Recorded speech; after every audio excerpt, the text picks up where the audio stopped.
Hi, everyone. I want to welcome you to my session for the Women's Mental Health Conference 2026. And I am going to start by sharing my screen with you.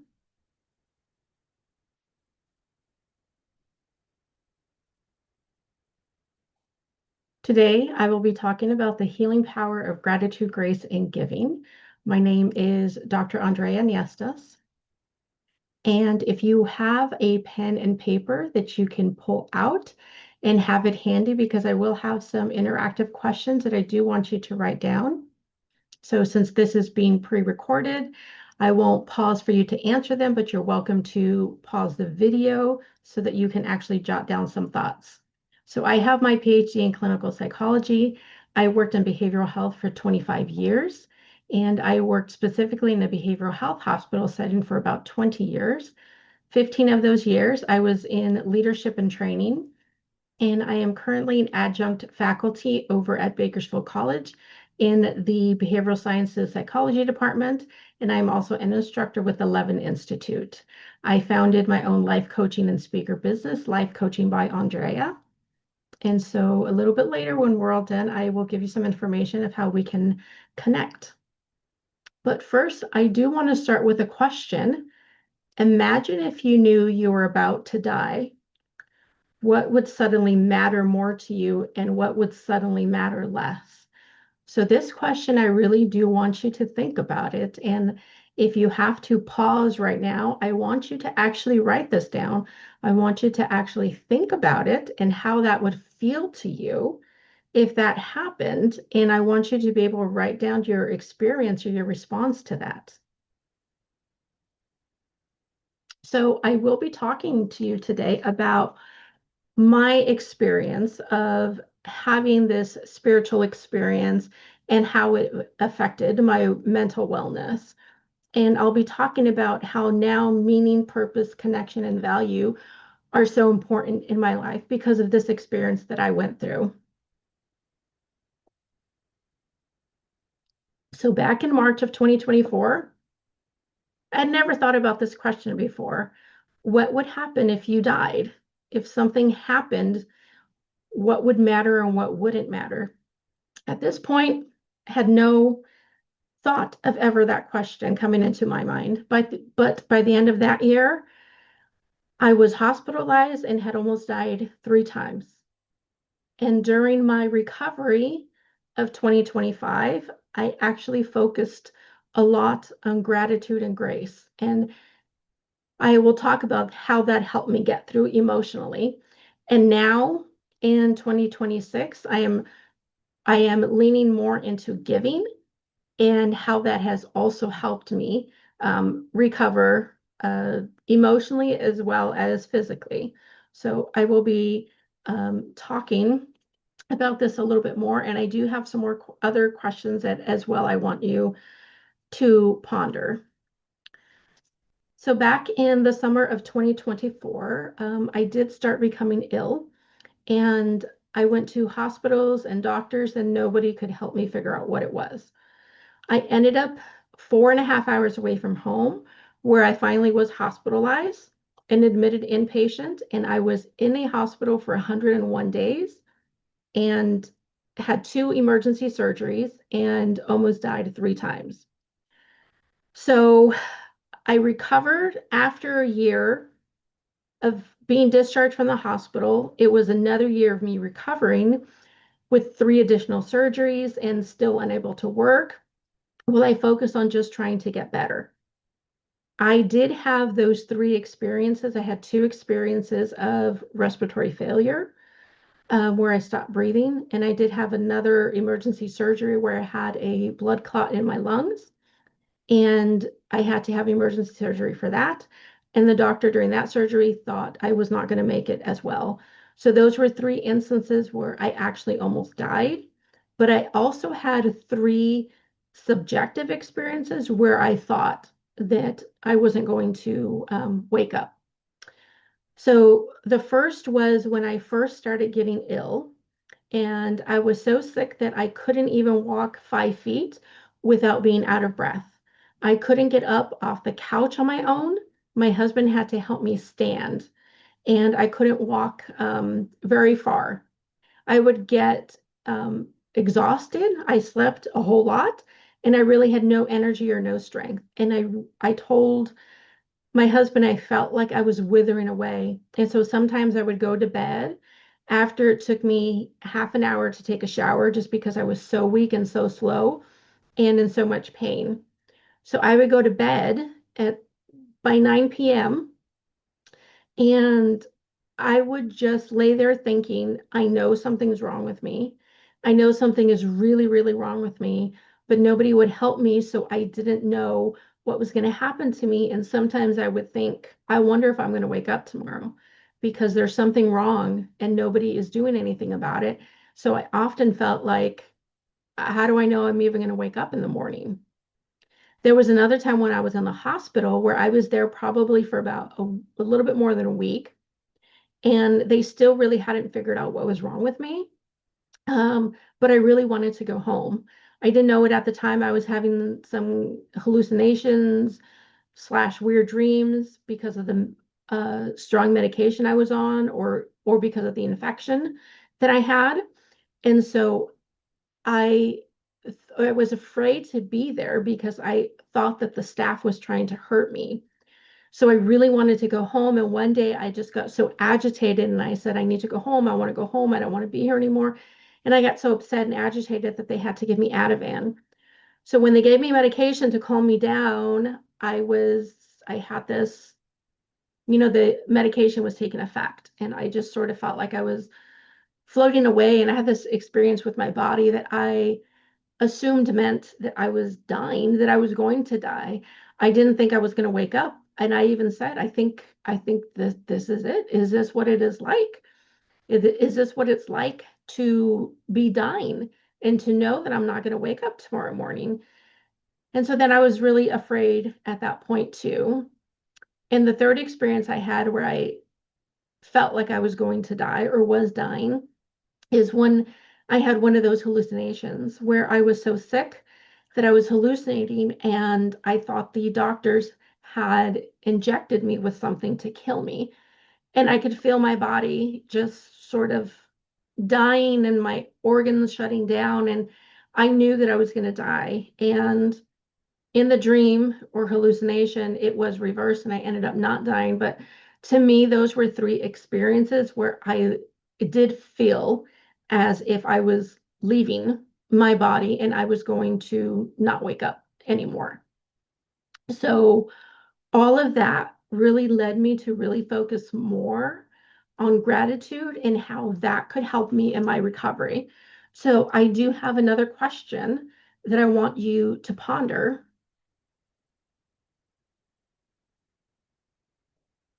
So I want you to think about, how would your life be different if gratitude wasn't something that you practice occasionally, but instead something that you lived daily, something that you did in your daily life, something that was commonplace and not something that you just did every once in a while. So I want you to think about that. And again, if you want to pause the video, I do encourage you to actually write this down so that you can really kind of take the information and process what it means and what that would actually mean to you.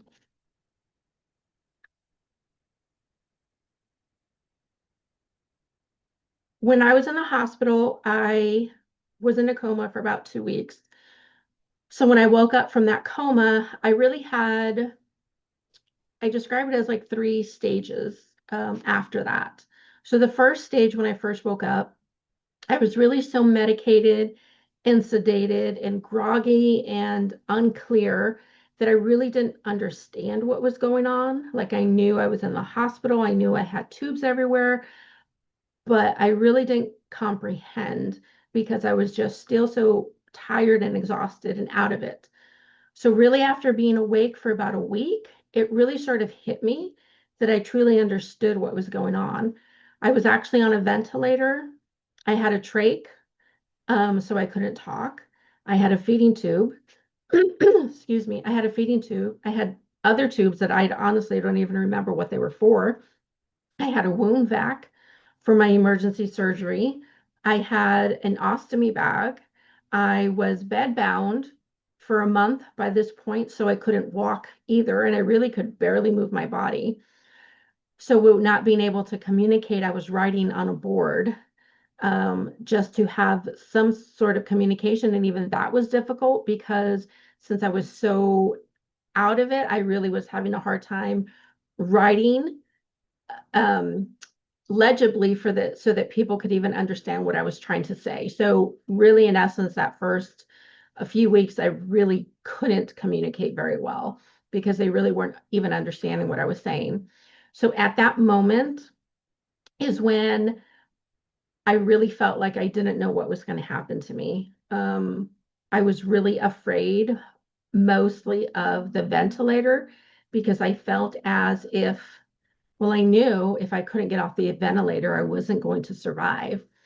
And it was just sort of this cycle of being afraid not to be able to come off the ventilator. So then when they tried to titrate me off of it, so that I could breathe more on my own. I felt like I couldn't breathe. And so then I would have a panic attack because I knew that I had to get off the ventilator. And so it was just this cycle of anxiety that was really making, it was really causing a lot of emotional challenges and difficulties for me.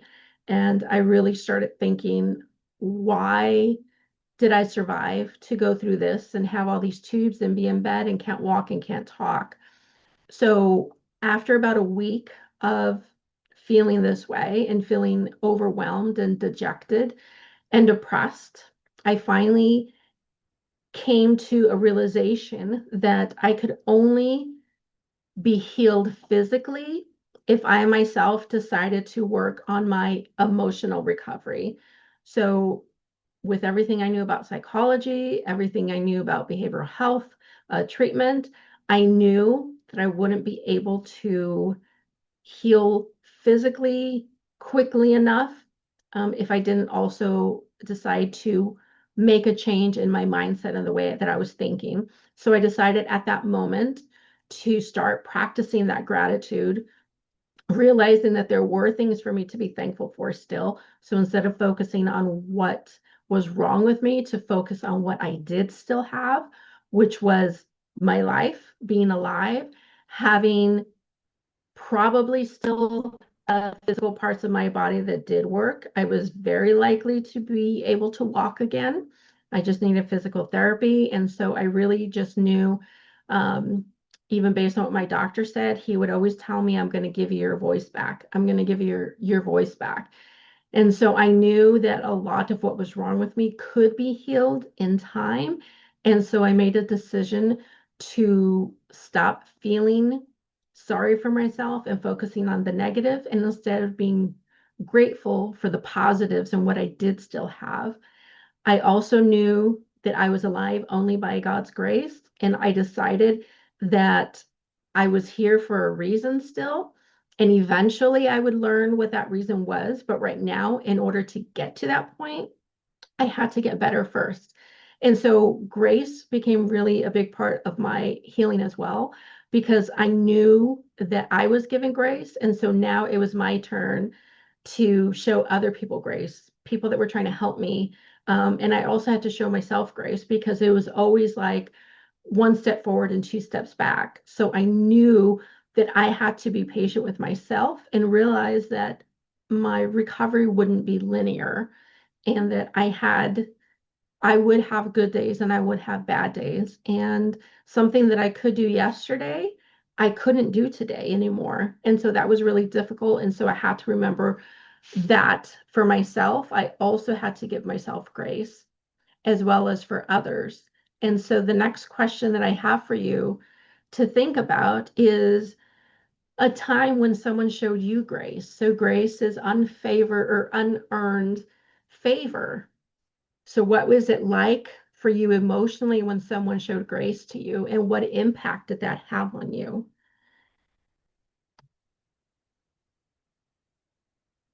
And so, I do want you to think about that and even to write it down And so that really leads me into the next point, which is giving. So I really, now that I am mostly recovered, um, not back to 100%, and I don't think I ever will be 100%, but now that I am mostly recovered, I'm now focusing not only on gratitude and grace, but also on giving. And so really my whole life is going to be dedicated to helping others because I know that that's why I'm here. Otherwise, I really shouldn't have survived. And there was so much wrong with me that I don't even understand how I did, besides saying that I was given grace. And so my life journey is to fulfill whatever path that I am meant to be here for. And so that means giving to others, helping others be more fulfilled in their life. And so that's what I'm doing with my life coaching, is helping individuals who don't want to any longer just go day by day and drudge through life, but they really want to thrive instead of just surviving and be fulfilled, which means have meaning, have value, have purpose, and have that connection in your life. And so I also do a lot of community giving and community resource tables where I go out and share inspirational information to people, and everything at my table is free for people to take. And so doing free workshops for different organizations and being able to share my story is a big part of it. And so talking to people about how they can themselves choose to change their mindset and how they can be more fulfilled in their life by doing something different, totally in their power to be able to do that. So being able to talk to people about my story on podcasts and seminars and conferences like this, and being able to share with them my experience and what they can take from it without having to go through such a difficult experience as I did, and be able to still learn some of the lessons and take that for themselves in their lives. So the question that I have for you on giving is, are you giving in a way that truly connects with other people? Are you giving in a way that just feels comfortable to you or obligatory? Are you doing things because you think you should, or you're just doing things that are easy and comfortable for you as opposed to something that's really connecting you to other people? So again, if you wish to pause this video and really think about that and write something down so that you can really process some of this information and get more out of it. And so then my final question to you would be, what resonates most with you right now? That gratitude, that grace, or that giving. And as you lean into one of these, what will be your first step? So write that down too. What is your first step in taking a more meaningful approach to your daily living, being more grateful, being more gracious, or being more giving? And which one would you like to focus on first? And how are you going to do that? So my last slide is just to share information with you about how we can connect. So I have my contact information there. My website is Life Coaching by Andrea. You can find me on social media as well, on all of those platforms. And I would love to connect with any of you. If you have any follow-up questions, I would be happy to answer them for you. And I talk about gratitude and grace and giving in my experience with this medical situation that I had. But my tagline for my business is kindness, courage, and hope, because we need kindness, courage, and hope in all that we do to be happy, to be well, to be fulfilled. So I want to thank you all for watching this, and please follow up if you have any questions, or if you would like to follow me on social media. I would love to connect with you. Thank you.